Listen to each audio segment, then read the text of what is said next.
ما در مجموع چند بازی که کردم تا سمی فاینال ما بازی با پکتیا بود. سمی فاینال بردم و آمدم فاینال. ما و استاد رامل یک جای برابر شدیم. بسیار دیگه باز استاد رامل اول شد، من دوم شدم. بسیار خوب. هر دوی ما یک تیم بودیم، تیم میدان مردک. باز در فاینال در برابر یکی دیگه قرار گرفتیم. ما استاد رامل فاینال برابر شدیم. بسیار خوب.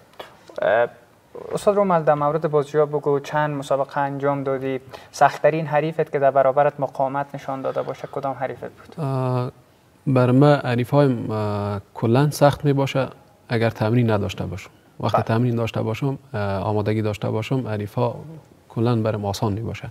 ما آمادگی داشتم به خاطر که ما بازیکن ملی بودم. قبلا یک حادثه شده بود که نتونستم به مسابقات ملی را بیافتم و خوشبختانه در این مسابقات کسایی که طلا میگیره مستقیم میاد از بیاد تیم ملی را میگیره.